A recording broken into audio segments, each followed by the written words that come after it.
Good evening everyone. Join कीजिए fast.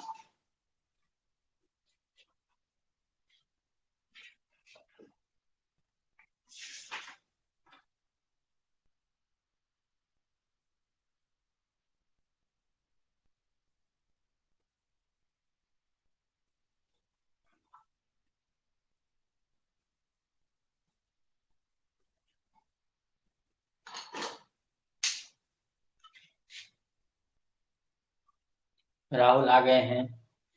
बाकी लोग भी ज्वाइन कीजिए फास्ट और स्टार्ट किया जाए अपनी पढ़ाई।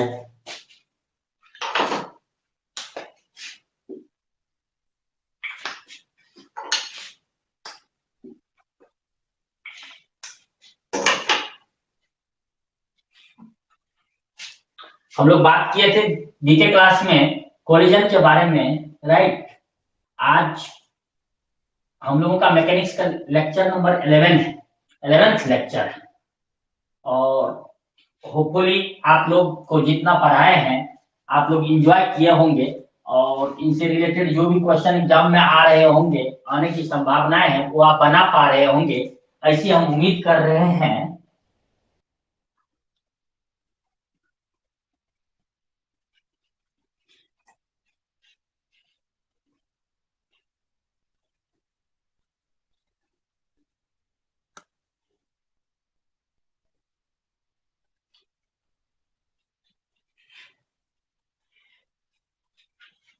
राइट, ऐसी हम लोग उम्मीद कर सकते हैं कि आप सब अच्छे से कर पा रहे होंगे। मंडल जी, आपका क्वेश्चन का आंसर आपको सॉल्यूशन बनाकर हम व्हाट्सएप में भेजे थे, आप देखे थे?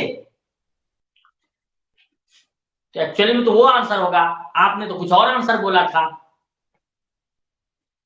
तो मैंने सोचा एक बार बना के देख लेता हूं, तो बना के देखा तो वैसा आंसर आया। मंडल जी, जो आप क्वेश्चंस हमको व्हाट्सएप पे सेंड किए थे वो आपको समझ में आया, जो हम सॉल्यूशन लिख के भेजे थे? टॉपिक का नाम है elastic collision in one dimension. Elastic collision in one dimension, इसी का दूसरा नाम भी होता है, वो है elastic head on collision. Elastic head on collision.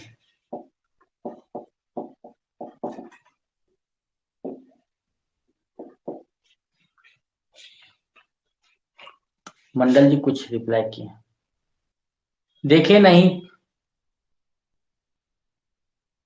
देखे नहीं, पता, देख लेंगे सर। ओके, क्या लिखते हैं आप ही जान रहे हैं। ठीक है, उसको देखिएगा। और जो क्वेश्चन आप भेजते हैं ना, आप अपने से टाइप करके नहीं, जहां का है वो क्वेश्चन वहां से फोटो खींच के भेजा कीजिए, ताकि उस क्वेश्चन को मैं समझूं और तब आंसर कर पाऊं। ठीक है ना? तो आप जब कभी भी आप क्वेश्चन भेजेंगे, उस क्वेश्चन को भी आप क्या कीजिएगा, पिक खींच के उसका भेजिएगा हमको, जो क्वेश्चन आप बोल रहे थे, तब हम मीनिंग निकालेंगे क्या है। राइट ना? तो एज इट इज वैसा ही क्वेश्चन चाहिए जो पूछा है, हमको वहीं से फोटो खींच के भेज दिया कीजिए, ताकि हम क्लियर कट हम मीनिंग लगाएंगे और हम आपको सोल्यूशन बता पाएंगे। Right solution, okay. एक्चुअली में दैट क्वेश्चन में भी, दैट क्वेश्चन रीजनिंग का भी वो एक क्वेश्चन है, समझ गए कि रीजनिंग में भी वो क्वेश्चन आता है और वो फिजिक्स में भी आ सकता है, क्योंकि वहां पे चूंकि डिस्प्लेसमेंट बोल दिया तो वो हो गया, मतलब डिस्प्लेसमेंट बोल दिया तो वो फिजिक्स का क्वेश्चन हो गया। नहीं तो आपको अगर वहीं पे बोल देता इनिशियल और फाइनल पॉइंट के बीच का दूरी क्या है, डिस्टेंस क्या है, शॉर्टेस्ट डिस्टेंस क्या है, वही बात तो हुआ डिस्प्लेसमेंट ही, तो वो आपको रीजनिंग में भी वो क्वेश्चन आ सकता है, डायरेक्शन बेस्ड क्वेश्चन। ओके, तो अभी हम लोग टॉपिक जो स्टार्ट करने वाले क्या है नाम, elastic collision in one dimension. बाकी लोग आए क्या? अगर आ गए हो तो that will be more better for us.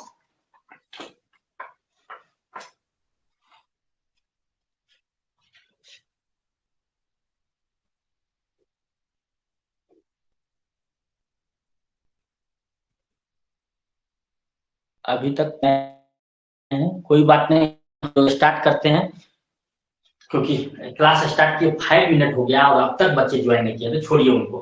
अब जो देखिए यहाँ जो हम बात करने वाले हैं वो समझने की कोशिश कीजिए आप। इसको समझाने के लिए हम मान लेते हैं दो बॉडी है, एक का मास m1 है, बढ़ रहा है u1 वेलोसिटी से इनिशियली, और एक दूसरा बॉडी है जो सेम लाइन पे मूव कर रहा है u2 वेलोसिटी से, m2 मास है उसका, u2 वेलोसिटी। ये सिचुएशंस हम बोल रहे हैं बिफोर कोलिजन है, कोलिजन से पहले, कोलिजन से पहले, बिफोर कोलिजन। अब कोलिजन होने के लिए एक्चुअली में पक्का से u1 को ग्रेटर देन होना होगा u2, तभी तो ये टकराएगा इससे आके। जब ये टकराया इलास्टिकली तो तब क्या होता है, इस तरह से टक्कर हुआ, ये m1 ये m2, समझ आई बात ना। ये है at the time of collision, at collision, at collision, collision time पे।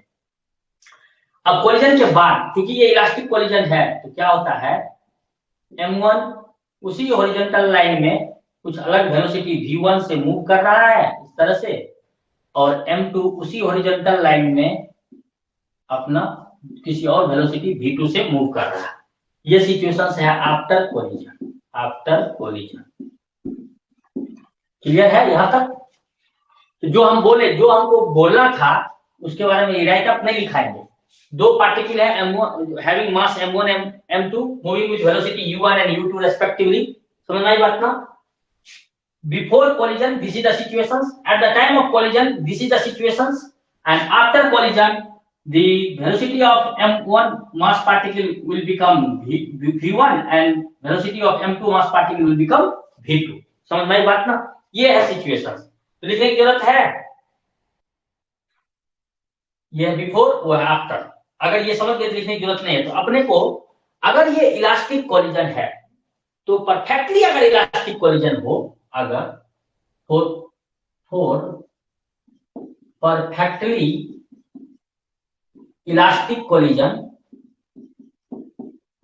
परफेक्टली इलास्टिक कोलिजन में कोएफिशिएंट ऑफ रेस्टिट्यूशन E का मान होता है 1। Eight that time velocity of separation velocity of approach के बराबर होता है, तो तब होता है v2 minus v1 will be equal to u1 minus u2, velocity of separation will be equal to velocity of approach. This we have to prove, this we have to prove, we have to prove।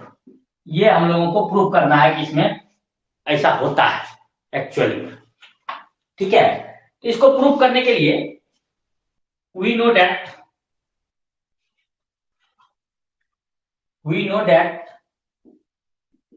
WKT मतलब we know that, हम लोग क्या जानते हैं, perfectly elastic collision में kinetic energy constant होता है ना। तो काइनेटिक एनर्जी कांस्टेंट होता है मतलब बिफोर द कोलिजन और आफ्टर द कोलिजन कांस्टेंट होता है। तो ऐसे लिख सकते हैं काइनेटिक एनर्जी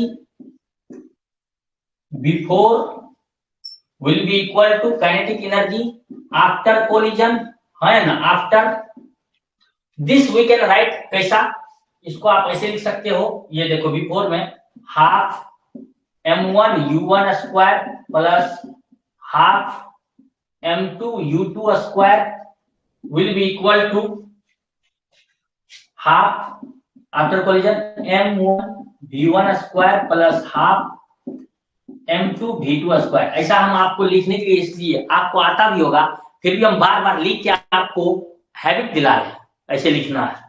अब देखो हाफ तो दोनों साइड है, कैंसिल आउट हो जाएगा, क्या बचेगा, बचेगा जल्दी बताओ, हाफ दोनों साइड है कैंसिल आउट कर दो, और u2 वाले टर्म को उस तरफ भेजो और v1 वाले को इस तरफ करो, तब बचेगा m1 u1 square minus m1 v1 square will be equal to m2 v2 square minus m2 u2 square. यही होगा ना। इस टर्म हाफ कैंसिल कर दिए, through out half cancel out, common लेकर के कैंसिल आउट कर दिए, सब में है तो, और u1 इस तरफ रहने दिए, v1 वाले टर्म को इधर लाए, u2 वाले टर्म को उस तरफ ले गए, ऐसा हुआ होगा गाइस। तो यहाँ पे अगर आप m1 कॉमन लेते हैं तो क्या लिखाएगा u1 square minus v1 square ऐसे विल बी इक्वल टू, यहाँ पे m2 कॉमन ले लीजिए तो v2 square minus u2 square, ऐसा हो जाएगा अपना,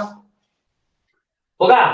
अब इसको आप तोड़ दो, एक फॉर्मूला होता है A square minus B square equal to A plus B into A minus B.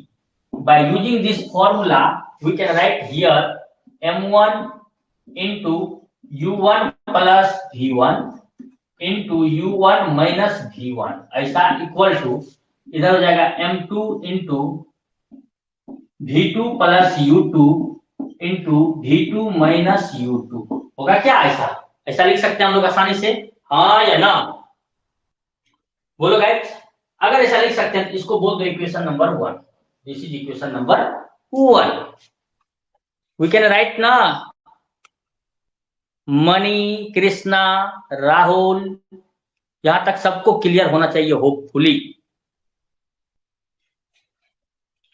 Next हम लोग और भी जानते हैं, अब क्या जानते हैं वो देखिए, ये तो था इसके बारे में इंफॉर्मेशन, राइट।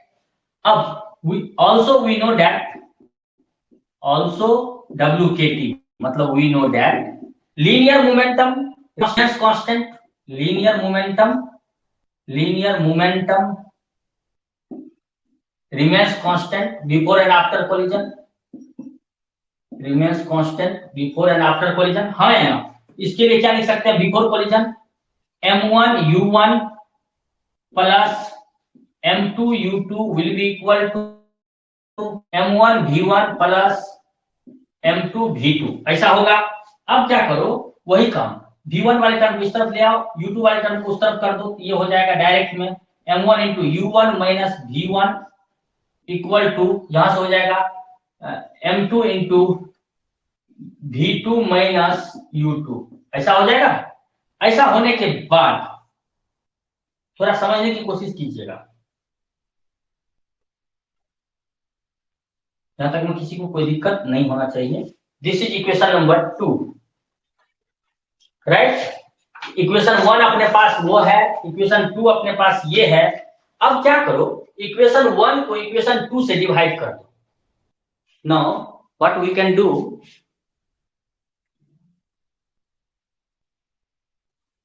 अब नाउ डिवाइड इक्वेशन 1, इक्वेशन 1 को डिवाइड करो बाय 2, तो क्या मिलेगा गाइस? देखो इक्वेशन 1 ये है, 2 से डिवाइड करेंगे तो जस्ट देखो, आप ऑब्जर्व करो, m1 u1 माइनस v1, इसमें से m1 u1 minus v1 cancel out हो जाएगा, ये बचेगा u1 प्लस, देखो क्या बचेगा, u1 प्लस v1 बचेगा, u1 plus v1 will be equal to right hand side में m2 into v2 minus u2, m2 into v2 minus u2, ये वाला टर्म जैसे हो जाएगा, बचेगा क्या, v2 प्लस u2, ये टर्म बचा इक्वेशन 1 को 2 से डिवाइड करने के बाद। क्लियर है गाइस, या इसमें कोई दिक्कत है आपको? इसको आप जस्ट देखो, एक लाइन में इसको लिख सकते हैं।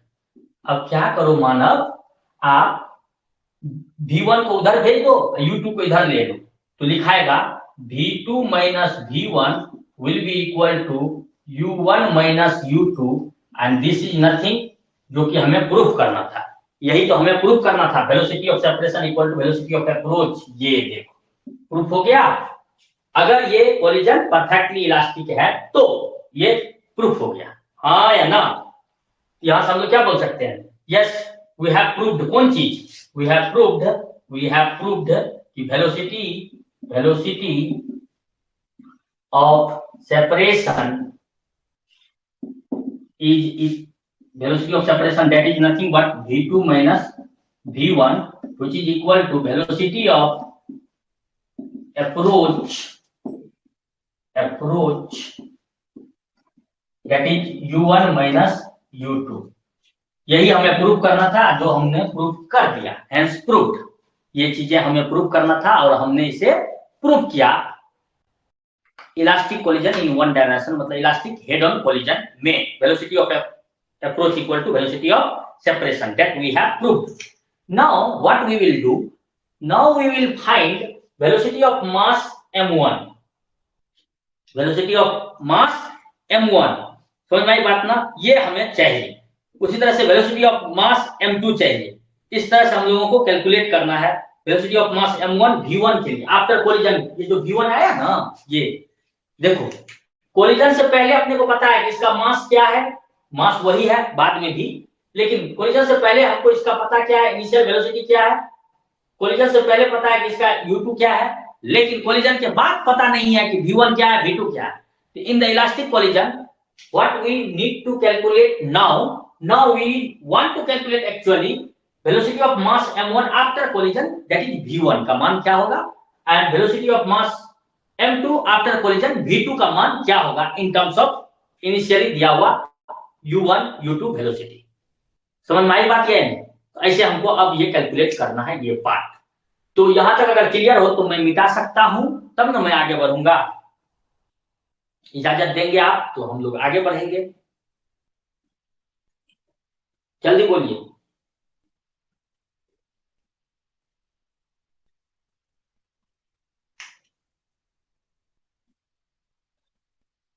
कोई बोलेगा? यहाँ थोड़ा स्पेस है, हम यूटिलाइज कर लेते हैं। अगर आप कुछ नहीं बोल रहे हैं तो हम यूटिलाइज ही करेंगे। यहाँ हम क्या यूटिलाइज करना चाह रहे हैं, देखो we want here velocity of mass m1, velocity of mass m1 का, ठीक है ना। और velocity v1, v1 equal to what, question mark. We want this velocity का expression in terms of m1 m2 u1 u2, we want expression for v1। तो देखिए हे मानव, यहां से देखिए, जस्ट आप समझने की कोशिश कीजिए। ऑलरेडी हम लोगों के पास सब कुछ है, यहीं से यूज कर लेंगे बाय अप्लाइंग। वन सेकेंड, हम लोग क्या बोलने वाले हैं, from the linear momentum remains constant था इस कोलिजन में, उसके लिए ये लिखेंगे हम लोग। यहां से हम लोग v2 का वैल्यू लिखेंगे। यहां से v2 का वैल्यू क्या हो जाएगा एक्चुअली में, जल्दी बताओ। यहां से v2 का वैल्यू हो जाएगा अपना, यहां से ये इस एक्सप्रेशन से v2 का वेलोसिटी पहले बताओ क्या होगा। इस एक्सप्रेशन से v2 का वेलोसिटी हो जाएगा u1 minus u2 plus v1, ये इधर जाके प्लस हो जाएगा। ये वाला अप्लाई करके again if we will apply this linear momentum remains conserve, चाहे वो कैसा भी कोलिजन हो, पर इलास्टिक हो या इनइलास्टिक हो, वहां से v2 का मान ये आ गया इस एक्सप्रेशन को यूज करके। आ गया? हाँ या ना, बोलो जी। कोई नहीं बोल रहा।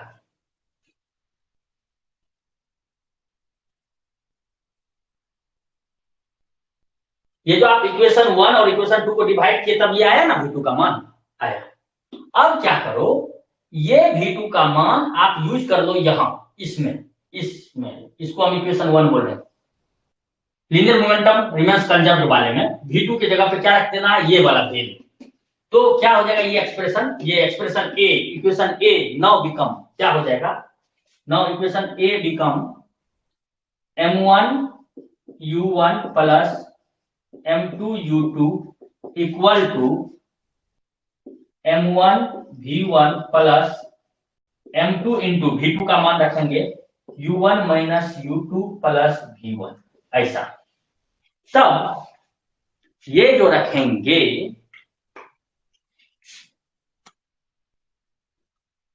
यस सबको क्लियर है।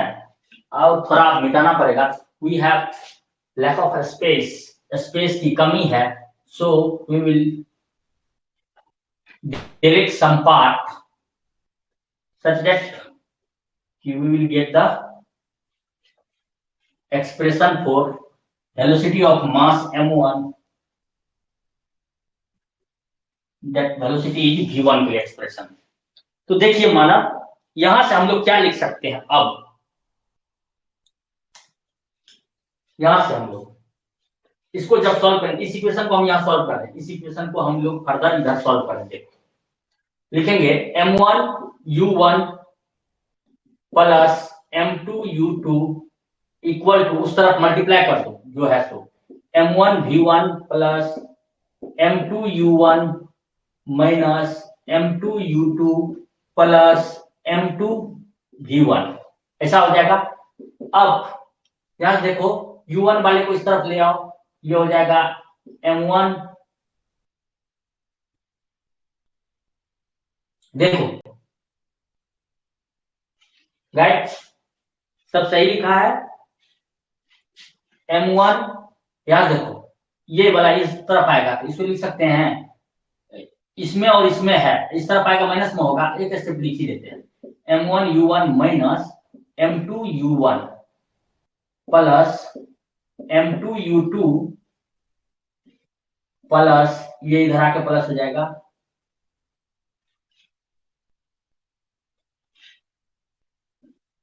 M2U2 माइनस में है, इधर आके प्लस हो जाएगा, विल बी इक्वल टू, ये देखो V1 कॉमन ले लो, इस दोनों में है M1 प्लस M2, ऐसा लिखाएगा। अब क्या करो,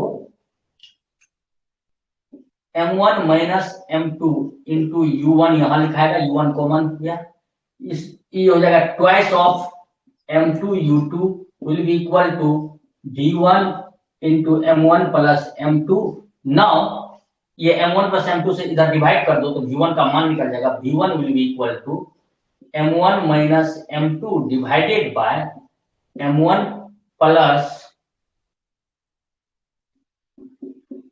M2 into U1 plus 2M2 divided by M1 plus M2 into U2. This is the expression for velocity V1। इसी तरह से आप सिमिलरली आप कैलकुलेट कर सकते हैं V2 का मान, V2 velocity of mass M2 final velocity after collision, that will be equal to M2 minus M2 minus M1 divided by M1 plus M2 into U2 plus 2M1 divided by M1 plus M2 into U1। This will be the expression for V2। होगा? यहां तक समझ में आया? किसी को कोई doubt है? पूछिए। सॉरी,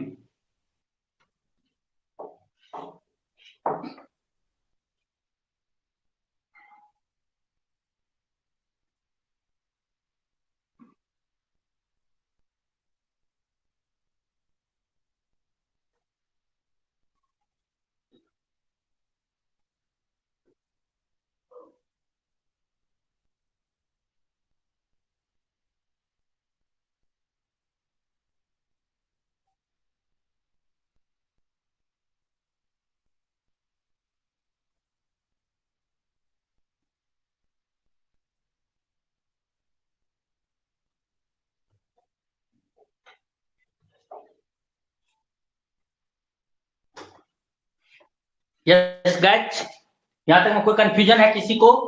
ये कैसे आया V1 मास 1 का after collision velocity in terms of M1 M2 U1 U2 and V2 कैसे आया मास M2 का वेलोसिटी? ऐसे यहां तक में कोई कंफ्यूजन है?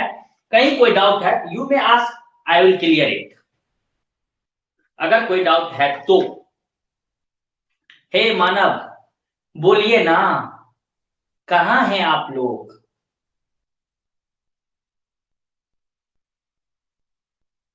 तो हम लोग देखें elastic collision in one dimension, that is also known as elastic head on collision.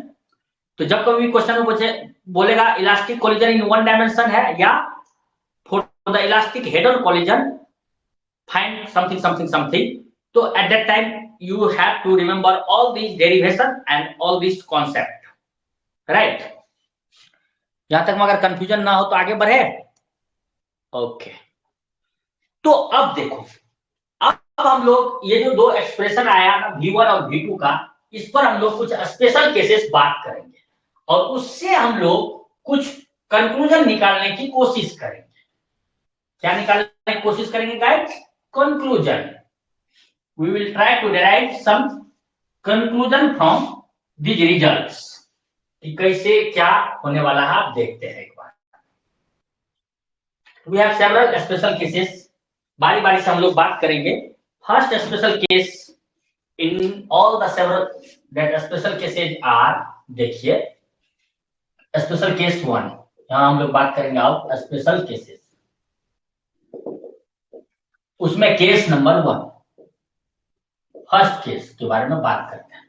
First case में ये हम बोल रहे हैं, अगर अपना दोनों जो ये पार्टिकल या बॉडी है, दोनों का मास सेम हो जाए, if m1 equal to m2 हो जाए, बोथ अगर इक्वल मास का है तब, अगर बोथ इक्वल मास का है, देन फ्रॉम दिस v1, देखिए यहाँ पर, तो ये वाला टर्म देखो यहाँ, ये तो टर्म m1 माइनस m2, अगर दोनों m1 m2 बराबर है तो ये टर्म 0 हो जाएगा, बचेगा सिर्फ ये टर्म।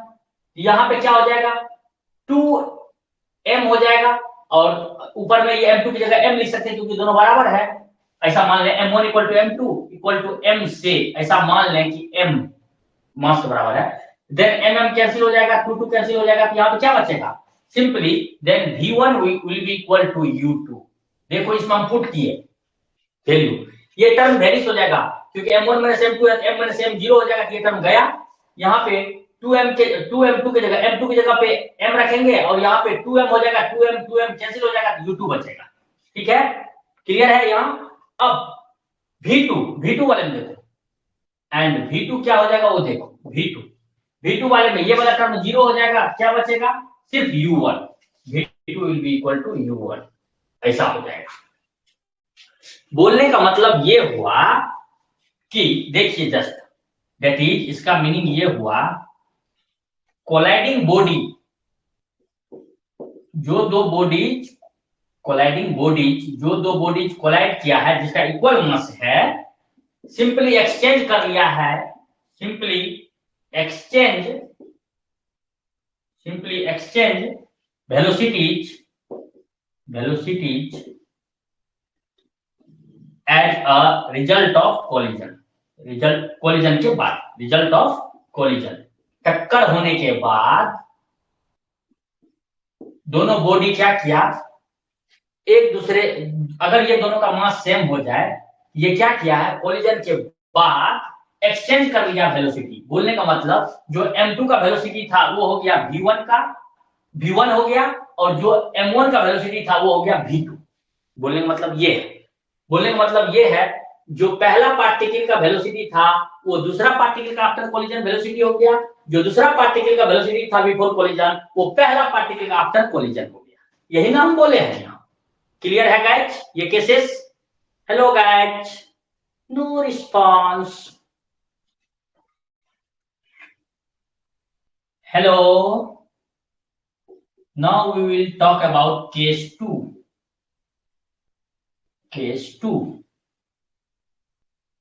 क्लियर है गाइज? कुछ तो बोलो गाइज। अब हम लोग बात कर रहे हैं दूसरा केस में, if m1 equal to m2 है, इक्वल टू मान लीजिए m से, मान लेते हैं कि वो मान m के बराबर है, माना m के बराबर है, एंड u2 भी 0 है, मतलब पार्टिकल 2 हैविंग मास m2 जो कि एक्चुअली में इक्वल मास है, पार्टिकल 2 इज स्टैटिक, मतलब वो रेस्ट में है। यही मतलब हुआ ना, particle 2 is at rest, both are having equal mass and particle 2 is in rest ना, at rest position. At that time क्या है, मतलब इसको बोलने का मतलब ये है, u2 इक्वल टू 0 का मतलब हुआ second body is initially rest, second body is initially at rest, वो विरामावस्था में सेकेंड बॉडी। देन तब क्या होगा, समझ में आ रही है बात? देन क्या होगा जल्दी बताओ। देन अपना देखो जस्ट, देन हे मानव ये वाला टर्म तो गया, और ये 0 है तो v1 भी 0 आ जाएगा, देन v1 भी 0 हो जाएगा, हाँ या ना?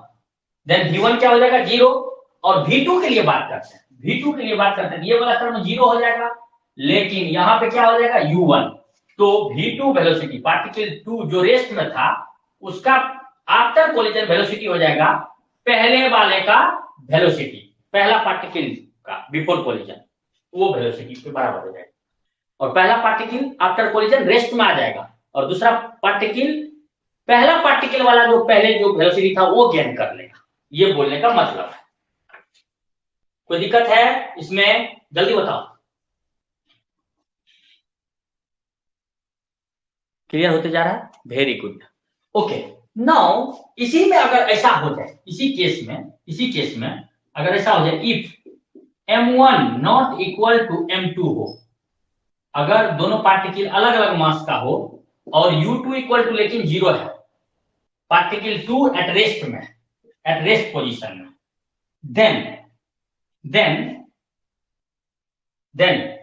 देन क्या हो जाएगा बताओ, देन v1 हो जाएगा अपना, यहां पे देख लो, ये देखो अगर बराबर नहीं है, u2 लेकिन 0 है, मास बराबर नहीं है, u2 0 है, ये टर्म v1 का गायब हो जाएगा, सिर्फ ये बचेगा, यानी कि v1 will be equal to m1 minus m2 divided by m1 plus m2 into u1 and v2 will be equal to, u2 वाला टर्म 0 हो जाएगा तो बचेगा 2m1 divided by m1 plus m2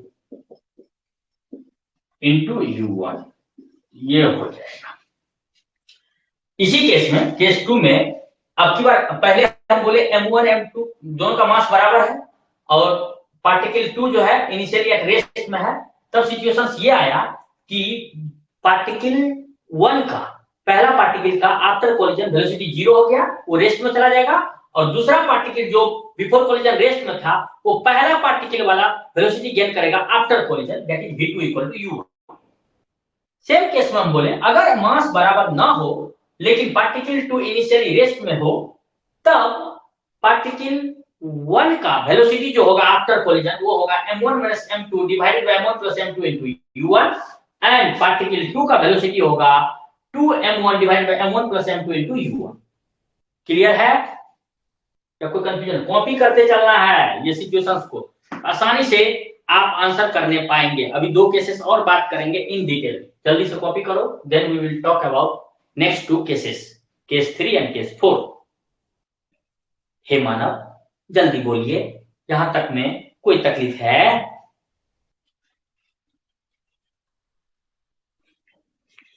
हे मानव आगे बढ़ सकते हैं? कॉपीड गाइज, आगे बढ़ूं? क्लियर है यहां तक कॉन्सेप्ट केस 2 में अच्छे से?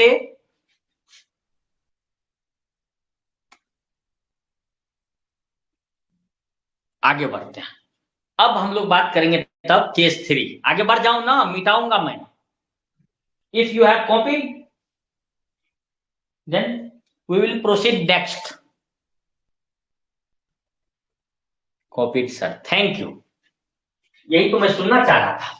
आप जितना जल्दी बोलेंगे कॉपीड सर, देन मैं डिलीट करूंगा और आगे बढ़ूंगा। यहाँ शिफ्ट प्लस डिलीट वाला कोई चक्कर नहीं है, कंट्रोल शिफ्ट डिलीट पूरी तरह से डिलीट हो जाए, वो सब ऑप्शन नहीं, यहाँ सिर्फ फिजिकली करना पड़ता है। हे मानव, सो आपका सहयोग एक्सपेक्टेड है कि आप सहयोग करेंगे जल्दी लिख करके बोलने का। Yes sir, copied. केस 3, अब मान लो ऐसा हो जाए, केस 3 थर्ड केस में ये बोल रहे हैं इफ m1 पहला पार्टिकल बहुत हैवियर है देन m2 ना, एंड दूसरा पार्टिकल रेस्ट में है, u2 इक्वल टू 0, मतलब second particle initially at rest and m1 is बहुत हैवियर देन m2, मेरा मतलब पार्टिकल 2 से। तो इस केस में क्या होगा अब समझिए। तो याद देखो m1 माइनस m2 में, क्योंकि m1 बहुत बड़ा है m2 से, तो m1 minus m2 is approximately equal to हो जाएगा, लिख देते हैं, then m1 minus m2 will be approximately equal to m1 के, हाँ या ना? होगा गाइड या नहीं, जल्दी बताओ। And m1 plus m2 approximately equal to होगा वापस से m1 के, क्या बोलते हो? होगा। तो क्योंकि इसमें से थोड़ा सा घटेगा तो भी कोई फर्क नहीं पड़ेगा, ऑलमोस्ट वही आएगा। थोड़ा ऐड होगा तब भी ऑलमोस्ट वही आएगा। तो V1 क्या हो जाएगा? तो V1 क्या हो जाएगा? यहाँ M1 बाय M1 वो कैसे होकर के U1 बचेगा। ये वाला टर्म तो जीरो हो जाएगा क्योंकि इसमें U2 है, U2 तो जीरो है। ये बचा U1 M1 sorry V1 equal to U1 approximately ऐसा हो जाएगा। एंड अब V2 वाले ये देखो देखो लुक एट बोर्ड, ये वाले में ये टर्म तो जीरो हो जाएगा।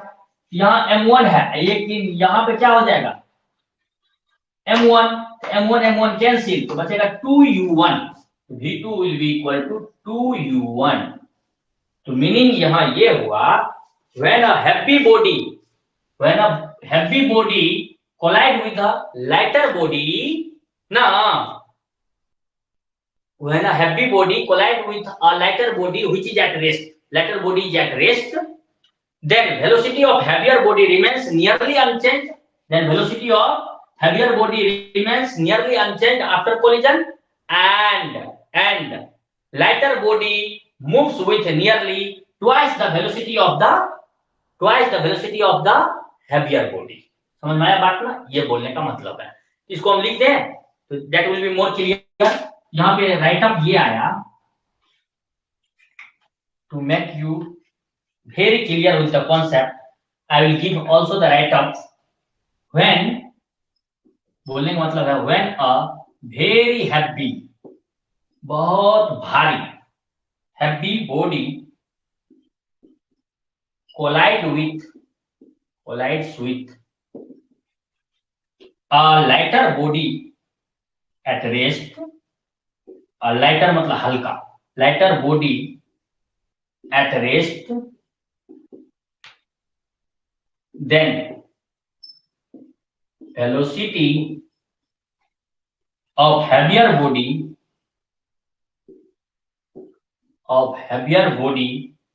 remains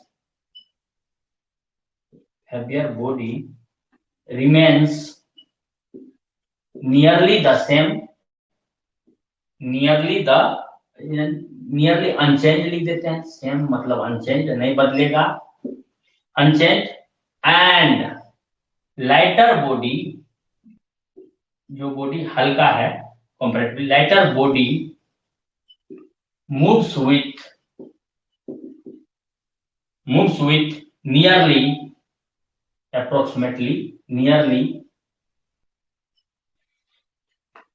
twice मतलब दोगुना, twice the velocity of heavy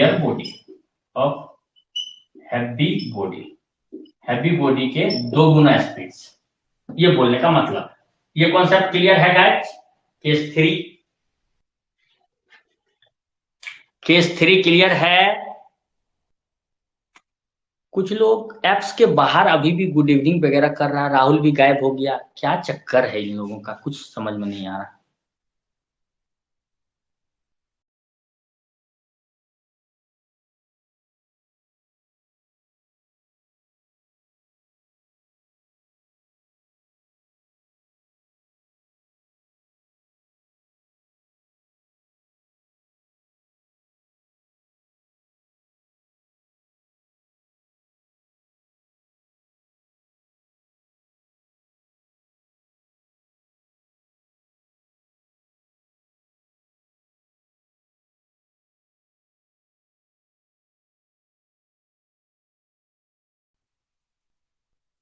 यहां तक ठीक है? तो आगे बात करते हैं आप केस 4। केस 3 क्लियर हुआ? जब एक बहुत भारी बॉडी एक लाइटर बॉडी जो कि रेस्ट में है उससे टकराएगा तो भारी बॉडी का वेलोसिटी आफ्टर द कोलिजन वही होगा जो बिफोर द कोलिजन था अप्रोक्सीमेटली, लेकिन लाइटर बॉडी जो रेस्ट में था आफ्टर कोलिजन उसका वेलोसिटी हैवियर बॉडी के वेलोसिटी का लगभग दोगुना हो जाएगा।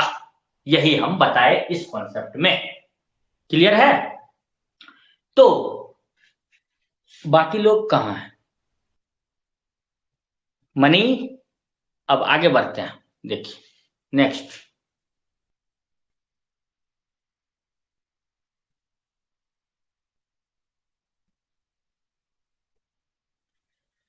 Case number 4, we will talk about case number 4।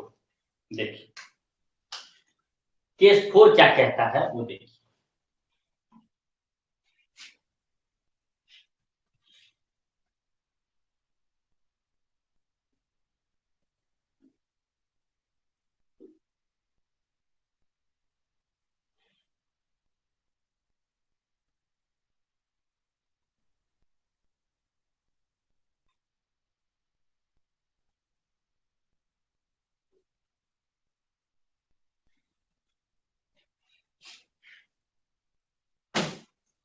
Case 4 क्या कह रहा वो समझने की कोशिश करते हैं। केस 4,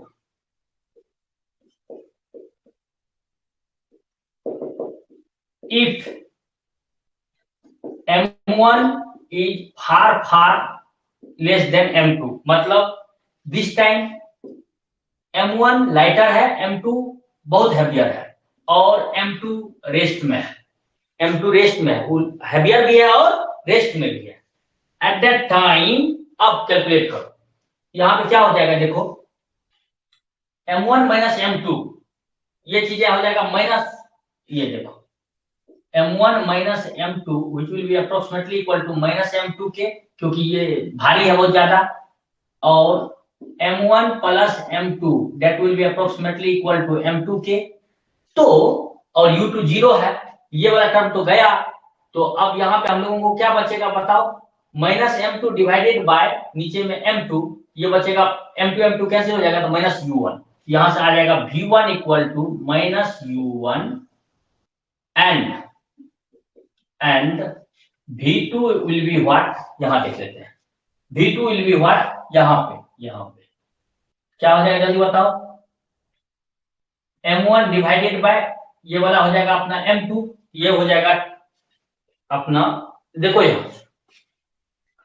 ये होगा एक्चुअली में ये वाला अभी बचेगा ऐसे, 2M1 divided by M1 plus M2 is M2, और M1 बहुत छोटा है M2 से, इसको डिवाइड करेंगे ये लगभग क्या हो जाएगा, लगभग जीरो के करीब आएगा, तो यानी कि into U1 this will be vanish and will be approximately equal to 0, so this will be approximately equal to 0, मतलब नियरली जीरो हो जाएगा। समझ आई बात ना, बोलने का मतलब ये है कि जब एक lighter body collide with two heavy body at rest, then lighter body reverse the course of motion with no change in the rest state of heavier body।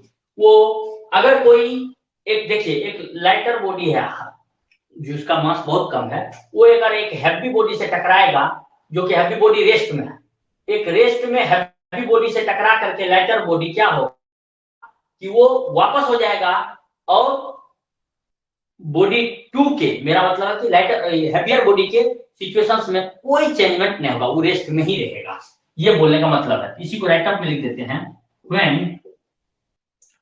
when a lighter body collides with, when a lighter body collides with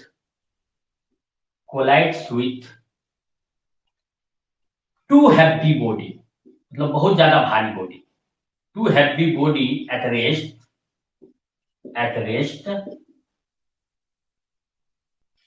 then the lighter body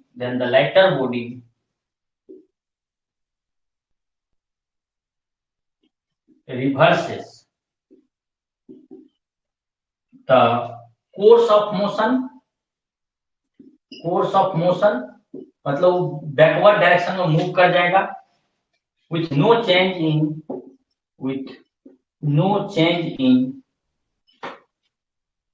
the rest state of heavier body का rest state को बिना प्रभावित किए हुए, ये बोलने का मतलब है। क्लियर है गाइस? देखिए केस 4 क्लियर है आप लोगों को या कोई डाउट है, जल्दी बोलो।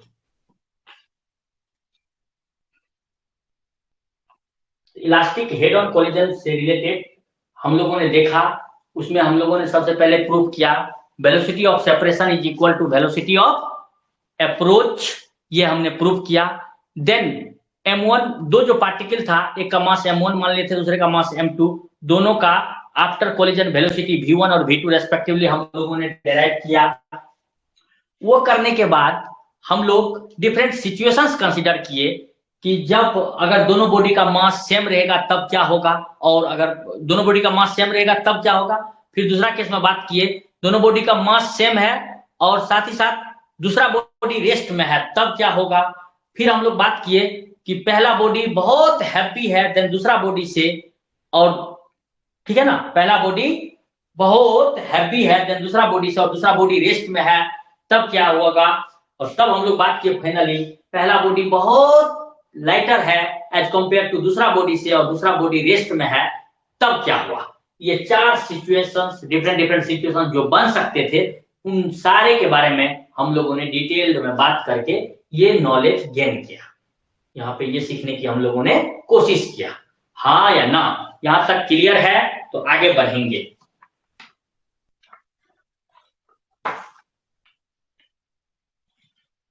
बताओ जल्दी से, यहां तक क्लियर है तो आगे बढ़ेंगे।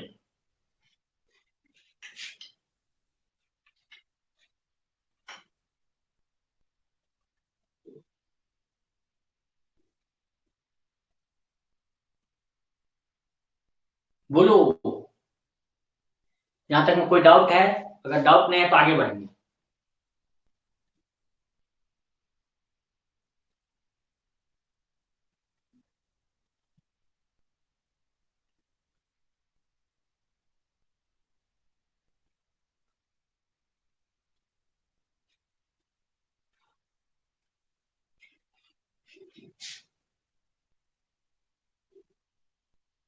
यस, तो अब देखो थोड़ा सा आगे बात करते हैं।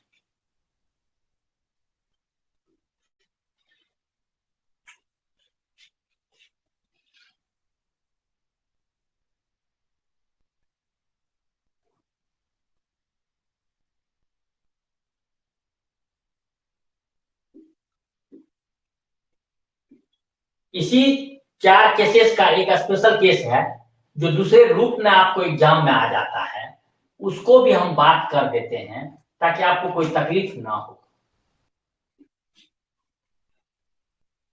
मान लो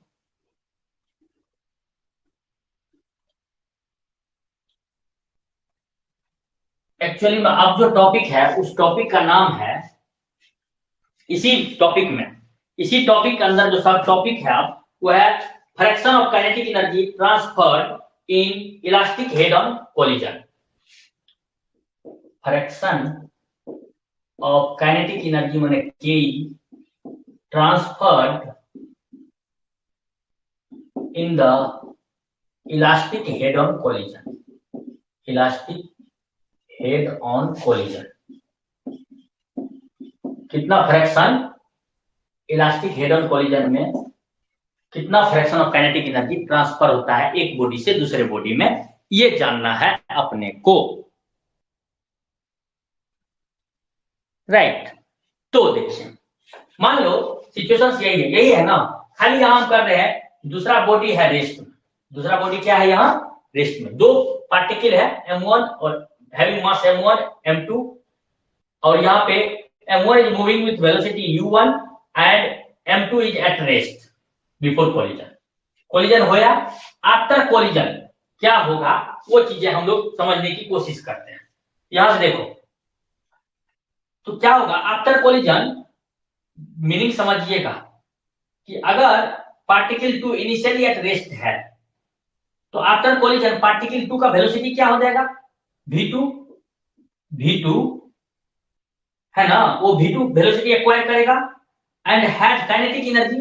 अब देखो आफ्टर कोलिजन, यहाँ हम बोल इस यही सिचुएशन में यही फिगर है अपने पास। After collision velocity of particle after particle 2 मतलब ये पार्टिकल 2 आफ्टर कोलिजन क्या होगा, आफ्टर कोलिजन तो देख लो वहां पे वो V2 हो जाएगा V2। तो काइनेटिक एनर्जी इसका क्या होगा, राइट ना।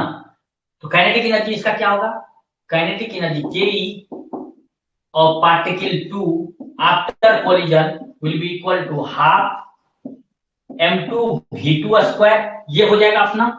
अब before collision, before collision, collision से पहले इसका काइनेटिक एनर्जी क्या है, जीरो, क्योंकि ये रेस्ट में है। यहीं पे before collision, before collision, before यहाँ पे हम लोग बात करते हैं ऑल्सो। देखो यहाँ before collision kinetic energy of particle 2 ना, that will be equal to, understood है, काइनेटिक एनर्जी ऑफ पार्टिकल 2, हम पार्टिकल 2 के बारे में बात कर रहे हैं, विल बी इक्वल टू क्या, जीरो, क्योंकि U2 जीरो है बिफोर कॉलिजन, हाँ है ना, क्योंकि पार्टिकल रेस्ट में है। ओके, तो अब यहां मीनिंग समझने की कोशिश कीजिए, काइनेटिक एनर्जी ट्रांसफर कितना होगा, काइनेटिक एनर्जी ट्रांसफर क्या हो जाएगा बताइए, काइनेटिक एनर्जी ट्रांसफर तो क्या हुआ, पार्टिकल 1 से 2 में कितना ट्रांसफर हुआ काइनेटिक एनर्जी, ये वाला ना ट्रांसफर हुआ, स्थानांतरित इससे उसको गया, यानी कि ऐसा बोल सकते हैं।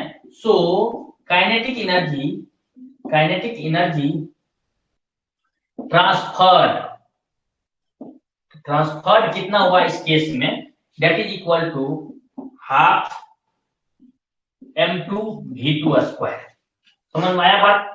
ऐसा initial kinetic energy before collision, kinetic energy इसका तो जीरो है, यही वाला ना सिर्फ होगा, तो इनिशियल काइनेटिक एनर्जी कितना है, ये बिफोर कोलिजन इसका मतलब है, initial kinetic energy, kinetic energy equal to क्या है, हाफ m1 u1 स्क्वायर, क्योंकि u2 जीरो है। अब तो बताओ therefore fractional, fractional kinetic energy transfer, kinetic energy transferred will be equal to half m2 v2 square divided by half m1 u1 square, यही ना होगा, हाफ m1 u1 स्क्वायर। और याद रखो थोड़ी देर पहले हम आपको बताए थे, इस सिचुएशंस में, इस सिचुएशंस में जब U2 रेस्ट में रहता है तो अपने को V2 का मान आया था, थोड़ी देर पहले हम आपको बताए हैं, V2 का मान आया था 2m1 divided by m1 plus m2 case 2 का सेकेंड पैरा इंटू U1, ये तो अब ये जो है V2 के जगह पे ये वैल्यू रख देते हैं हम लोग, तो क्या लिखने पाएंगे, 1/2m2 divided by 1/2m1 u1 square, और v2 के जगह पे हो जाएगा 2m1 divided by m1 plus m2 into u1, sorry into u1 का होल स्क्वायर। तो अब देखो इसको सॉल्व करने की कोशिश करते हैं यहाँ पे, तो देखो ये हाफ कैंसिल आउट हो जाएगा अपना, अभी फिलहाल बचेगा यहाँ पे m2 इंटू 2 का square is 4, m1 square u1 square divided by m1 plus m2 का whole square, whole divided by ये वाला m1 इंटू u1 स्क्वायर। यहाँ देखो एक m1 यहाँ से कैंसिल आउट हो जाएगा, ये u1 कैंसिल आउट हो जाएगा, यहाँ ऊपर में बचा फाइनली, ऊपर में बचा 4m1 into m2 divided by m1 plus m2 का whole square. This is the fractional kinetic energy transfer का मान, 4 into m1 m2 divided by m1 plus m2 का होल स्क्वायर, ये वाला ऐसा, यानी कि यहाँ पे हम यहाँ लिख देते हैं, दैट विल बी बेटर, ये आया 4m1 into m2 divided by m1 plus m2 का whole square. This is the fractional of kinetic energy transfer का मान, ये आया अपने को, राइट।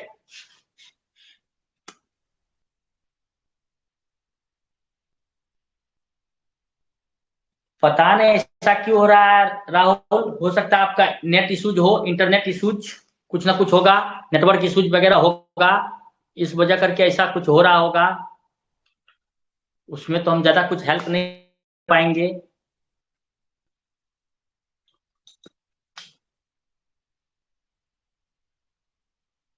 फिलहाल हम लोग इस क्लास को कंप्लीट करने की कोशिश कर रहे हैं।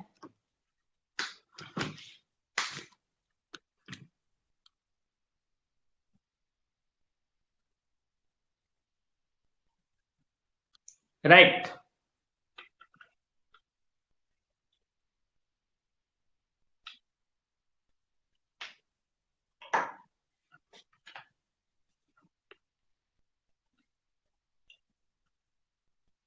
इस क्लास को पहले हम कंक्लूड करने की कोशिश कर रहे हैं। हो सकता है आपका नेटवर्क इश्यूज होगा कुछ भी, उसी चक्कर में मेरा भी इधर इश्यूज होने लगा। देखिए ये आया अपने को। अब हम यहाँ पे अगर बात करें, वो समझने की कोशिश कीजिए। अब अगर हम लोग बोले ये आया fraction of kinetic energy transfer in elastic head on collision is क्या, 4m1 into m2 divide by m1 plus m2 का होल स्क्वायर। ये हो गया। अब अगर हम लोग ये बोले यहाँ पे अगर दोनों का मास बराबर हो जाए, दोनों बॉडी का अगर मास बराबर हो जाए इस केसेस में, तब क्या होगा वो देखने की कोशिश करते हैं। हम यहाँ लिख देते हैं, अगर इफ, इसी के नीचे स्पेशल केसेस के बारे में हम लोग बात कर रहे हैं, समझने की कोशिश कीजिएगा। इसी के नीचे, रिजल्ट के नीचे, if m1 equal to m2 हो जाए तो then fractional kinetic energy transferred will be equal to क्या, देखिए ये m स्क्वायर हो जाएगा, ये हो जाएगा 2m स्क्वायर, 2m स्क्वायर का whole square is 4m square, और ऊपर में 4m स्क्वायर, कट के बचेगा 1। क्या बचेगा 1, कट के क्या बचेगा 1, सब कैंसिल आउट हो जाएगा और बचेगा 1। इसमें अगर m1 इक्वल टू m2 रख दीजिएगा तो ये कट के बचेगा अपने को 1, फ्रैक्शनल काइनेटिक एनर्जी ट्रांसफर हो जाएगा 1। यहाँ पे हम लोग ये बोल सकते हैं, hence when the mass ratio मतलब m1 by m2 equal to 1 है, when the mass ratio क्या है 1 है, that is unity, अगर दो पार्टिकल का मास रेशियो यूनिटी है, then the whole of the kinetic energy, complete whole मतलब पूर्ण, whole of the kinetic energy of the moving body, of the moving particle या body, moving particle is transferred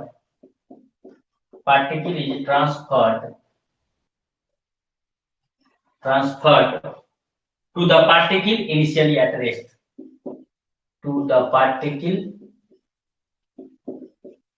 initially at rest, जो कि initially rest में होता है। अगर mass ratio unity हो जाए दोनों पार्टिकल का एट दैट टाइम, देखिए अगर मास रेशियो क्या हो जाए, यूनिटी हो जाए, मास रेशियो यूनिटी हो जाए,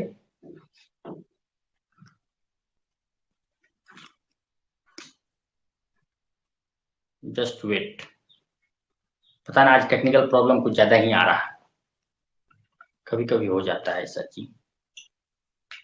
We cannot avoid these technical problem in between, sometime it will come।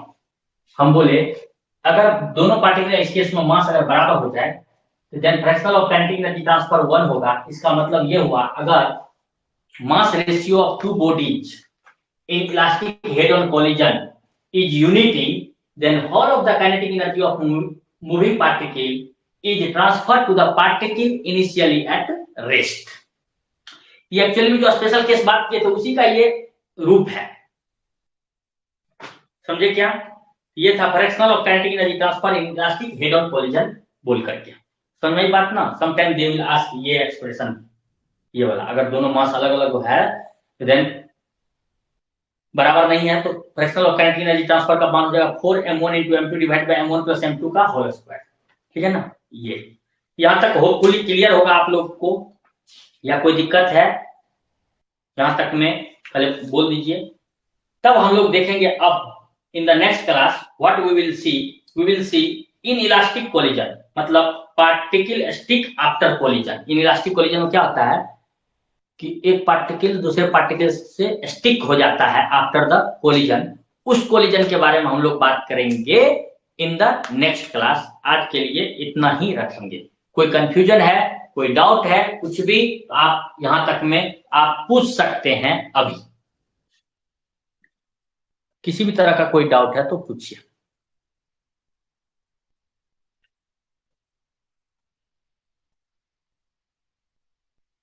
किसी भी तरह का कोई डाउट है तो पूछिए। मनी, एनी डाउट तो पूछ लीजिए।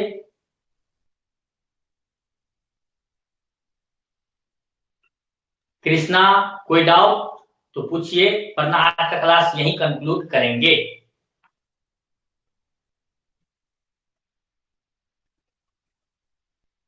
आप लोग को एक बात मैं बोल दूं कि कल थोड़ा सा रीड करके आइएगा नेक्स्ट क्लास में। वो क्या है, एक तो जो हम लोग फ्रेम ऑफ रेफरेंस के बारे में बात कर रहे होते हैं जनरली, वो होता है इनर्शियल फ्रेम। और एक आपको थोड़ा सा एक रीड आउट करके आना है, एक होता है लेबोरेटरी फ्रेम और दूसरा होता है सी फ्रेम, मतलब सेंटर ऑफ मास वाला फ्रेम। ये दो चीज थोड़ा सा बात करके आइएगा, inertial non inertial frame, laboratory frame and centre of mass frame, मतलब सी फ्रेम। ये इसको थोड़ा सा रीड करके आप आइएगा, ताकि आपको नेक्स्ट क्लास में जो हम कॉन्सेप्ट बताएंगे वो इजी वे में समझ में आएगा। क्या हम बोले एक बार फिर से ध्यान रखिएगा। इनर्शियल फ्रेम क्या होता है, non inertial frame of reference क्या होता है, ये ध्यान रखिएगा। लेबोरेटरी फ्रेम ऑफ रेफरेंस क्या होता है and centre of mass frame of reference, मतलब सी फ्रेम ऑफ रेफरेंस क्या होता है। ये आप कल थोड़ा सा अच्छे से देख के आइएगा कल के क्लास में, ताकि हम लोग और बेहतर कर सकें। आप लोग से मुझे एक बात पूछनी थी, कल का क्लास आपका मॉर्निंग में रख सकते हैं क्या? अगर आप लोगों को छुट्टी हो तो कल का क्लास आप लोग का मॉर्निंग में रख सकते हैं क्या? जल्दी रिस्पॉन्ड कीजिए। कल का क्लास मॉर्निंग में मैकेनिक्स क्लास रख सकते हैं क्या?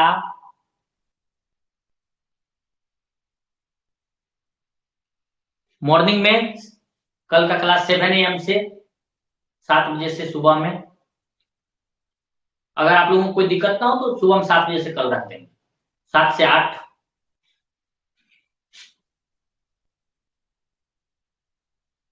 7 से 8 मॉर्निंग में कृष्णा, मनी, ओके तो ठीक है। तो कल सुबह 7 बजे से मैकेनिक्स क्लास होगा, आप लोग रेडी रहिएगा, ठीक है ना। और इसी में हम लोग बात करेंगे, आप देख के आइएगा। एक बार फिर से बता रहे, इनर्शियल फ्रेम जो अभी बात की, that is called inertial frame. Inertial frame non inertial frame क्या होता है, थोड़ा आप एक बार देख लीजिएगा, ताकि हम सब बताएंगे क्लियर होगा। लेबोरेटरी फ्रेम क्या होता है and centre of mass frame of reference क्या होता है, इन चीजों को थोड़ा सा देख करके आइएगा, ताकि चीजें आसान हो जाए, राइट ना। ओके, आज के लिए इतना ही रखते हैं। Thank you.